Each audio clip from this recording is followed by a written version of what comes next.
Charles Austen Angell was born in 1933 in Canberra, Australia.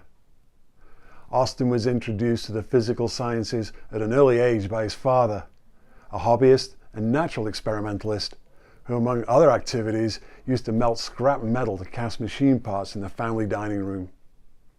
As a student at the University of Melbourne, Austen gravitated towards courses in chemical metallurgy. He earned a BSc degree in 1954, an MSc degree in 1956, while at the same time excelling in field hockey.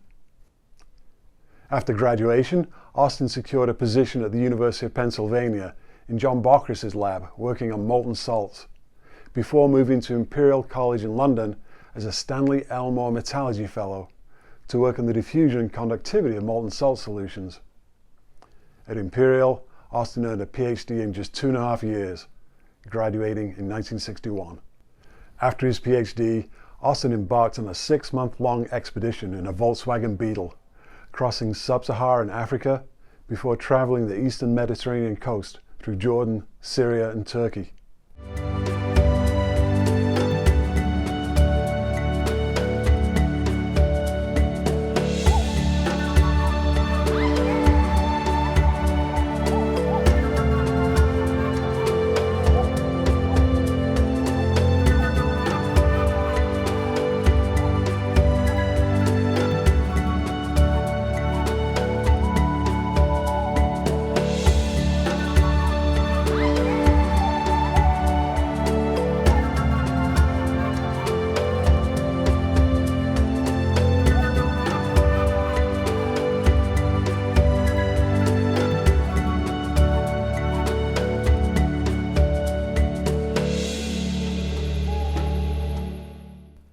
This experience, now legendary among Austen's friends and colleagues, appears to have cemented a love of travel, the world and its peoples, all of which Austen enjoyed his entire scientific career.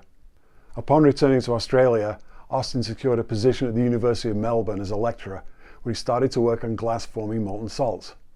But 2 years later, he was back in the US as a postdoc at Argonne National Lab, learning spectroscopy with Dieter Gruen, before being recruited into a faculty position at Purdue University in 1966. Austen's scientific career took off at Purdue, and he rapidly rose through the ranks thanks to a series of field-changing discoveries that established him as a leader in the chemistry and physics of glasses. With his postdoc, Robin Speedy, he studied the physical properties of supercooled water and uncovered new liquid-liquid transitions and other anomalous behaviors that are still being studied and debated to this day. In 1972, he introduced the TG scale viscosity plot, the Angell plot, that allows different glass-forming materials to be compared on the basis of their deviation from traditional Arrhenius behavior. In 1983, he developed the decoupling index that characterizes the ability of a conducting species to move independently of its medium. And in 1986, he introduced the strong and fragile liquid concept that was reviewed in a 1995 science paper entitled Formation of Glasses from Liquids and Biopolymers, which became his most cited publication with almost 5,000 citations. Although primarily an experimentalist, Austen was quick to realize the potential of computers. With 2 Purdue undergraduates, Sina Tomadon and Phil Cheeseman, he conducted some of the first simulations of molten silicon silicates, blazing a trail that computational geologists soon followed. Throughout his career, Austen regularly collaborated in computational studies in search of the fundamental mechanisms underlying experimental behavior. In 1989, with the energetic prompting of Stuart Lindsay, Austen moved to ASU.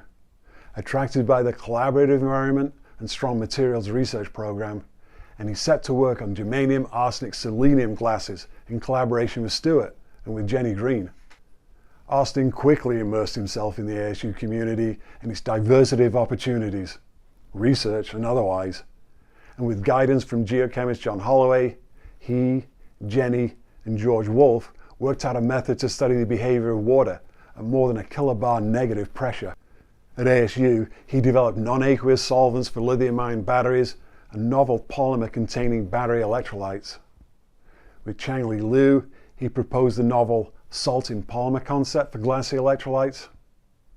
He developed the widest electrochemical window solvent, the most completely dissociating salt, and he used his deep knowledge of the physics and chemistry of glasses to invent a novel method for data storage.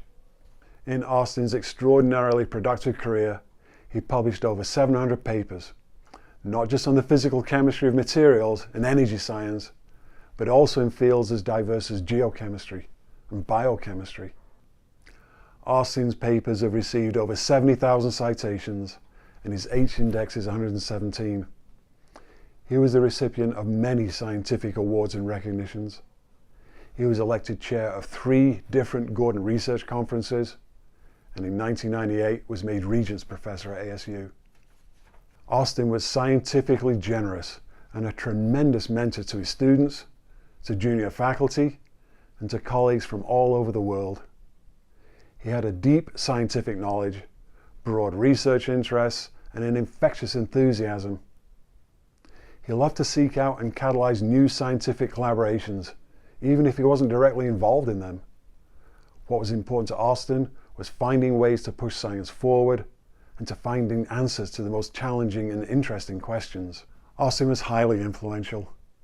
His work was appreciated and admired all over the world. He was in high demand as a speaker and collaborator, not just for his deep intellectual insight, but for his incredibly warm and generous spirit.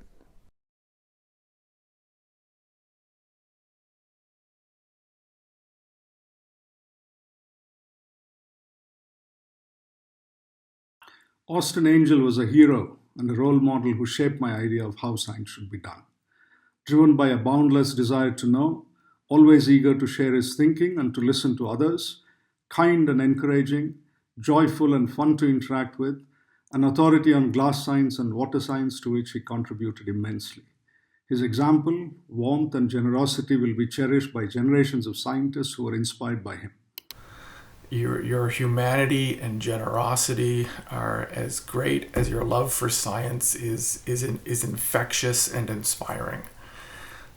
You're a man who's launched 1,000 careers. When I was your postdoc, you would come in every day with a big new idea. Some of them were pretty crazy, but a lot of them were astonishingly good. I am so proud to have been your student. Austen was one of my heroes of science, an enormous intellect, insightful, generous, and always kind. Working with Austen as a PhD student in the 1980s, I absorbed an enormous amount of scientific and personal philosophy that has been a massive influence throughout my career. Hopefully, I've passed much of that on to my multiple generations of my own graduates, some of whom have gone on to their own stellar careers in research. And the extended family continues to grow, as you can see from this picture from a wonderful visit that we had from Austen just a few years ago. We'll certainly miss you, Austen. For all of us in the School of Molecular Sciences, the loss of our colleague Austen Angell leaves a void that never can be filled. When Austen walked into a room where there's some discussion going on, chemistry or otherwise, that room lit up. Austen rarely missed a seminar, and that seminar was not over, not complete, until Austen engaged the seminar speaker with some insightful question or comment. It really didn't matter whether the topic was close to his own field or not. A casual encounter with Austen in the corridor or elsewhere was often more than an encounter. It was an experience. Austen is the quintessential Renaissance chemist. He has truly done so much to enrich the intellectual life of the School of Molecular Sciences. How fortunate we all are to have had such a distinguished and lively colleague in our midst. Austen was a valued colleague for 3+ decades. He was an extremely good friend and a wonderful chemist. I regularly consulted him when I had problems in chemistry, and that was fairly often. And he always was patient and very clear. He won many well-deserved awards, and I'm sure had he lived longer, he would have been a strong contender for the Nobel Prize. He was a pioneer and a leader in knowledge of liquids and the liquid state, in physical chemistry, but perhaps most important, He was a wonderful friend to many people, myself included. He will be dearly missed. I met Austen in 1992, and we've been in touch ever since. We've been working on projects together. We've written papers. It was always great to talk science with him over coffee on our joint rides home, pretty much anywhere. He's been a great colleague, great scientist. He cared about people, and it's been really fun working with him. It's hard for me to imagine SMS without him. Austen for me is a mentor, an inspiration, and an example how to live life in science. We published a few papers together, but I will never forget the first paper, where it was strikingly to see how Austen would rewrite every paragraph, every sentence, placing them in different places, moving them around. We went to a conference to Wales some time ago. It was a packed airplane and then a long trip on the train. In the morning, while I was contemplating skipping the first talk in the morning, here I got a knock on the door, and there was Austen, all fresh and ready to the new fight. So I made a rule for myself: a science warrior would never skip the first talk. Science warrior is what Austen is to me. He had such an insightful way to look at nature and science. He helped me to look at things in new ways. Things I thought I knew, I began to see in a broader and richer context. That very early and seminal work on stretched water with Jenny led to a deeper understanding of the peculiarities of substances as their metastability and dynamical limits were reached. We will miss Austen deeply, but his legacy forever remains here within our department and with all of us who feel so privileged to have known him. Thank you, Austen, and thank you, Jenny, and Michael and Daniel, for sharing him with all of us. As many of you know, I'm a man of few words, but I'd just like to say that Austen Angell was a wonderful colleague and one with whom I enjoyed working for many years. He was a fantastic scientist, a great teacher, and most of all, a fine person. His science is known worldwide, and it will continue forever through the publications in the literature, through the ideas he introduced to the scientific community, and through the work and accomplishments of his students. Austen was an outstanding member of our school who did us all proud. When I was looking to move to ASU in 2008, I didn't really know very much about the department, except that there was this heavy hitter in physical chemistry named Austen Angell, who had done for glasses what some other very big names had done for other fields of chemistry, people like Albard for electrochemistry or Harry Gray for inorganic chemistry. In my many years as a faculty colleague, chairman of the Department of Chemistry and Biochemistry, and associate vice president for science and engineering and technology, I always took great delight and pride in telling people about Austen Angell. Austen led a life of scientific and worldly adventure and accomplishment. Many friendships fostered through a warm and generous spirit. The impact of his science will be felt for many generations. Austen is clearly one of the most significant chemistry faculty that we've ever had at ASU, and clearly one of the most significant chemists in the world. I can't tell you how many times I've been to different places in the world and I've said I'm from ASU, and people say, oh, well, do you know Austen Angell? And then they tell me a story about Austen and about the things they've done with him and about the papers he's written and the effects it's had on their career and their lives. The students that have come out of his laboratory, the work that he's done in so many different areas, all of that has made a huge impact on the world, certainly a huge impact on ASU and a huge impact on all of our lives in the School of Molecular Sciences. Recently I got an email from Michael Crow, our president, about this, and he said, you know, Austen is one of those stalwart faculty at ASU that has allowed us to become what we currently are. And he's absolutely right. Austen has been not only one of the best scientists we have at ASU, but truly a world-class scientist and a world-class intellect, and we'll miss him greatly.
I'd like to thank everyone so much for honoring Austen from near and afar. To quote Austen, "How can we be so fortunate to work in a business like this? It has been and continues to be a very exciting life, and I feel so deeply privileged to have been able to share it with so many fine, intelligent, and unbelievably enjoyable colleagues, friends, and family, both in this country and around the world. I say a heartfelt thank you, and let there be more."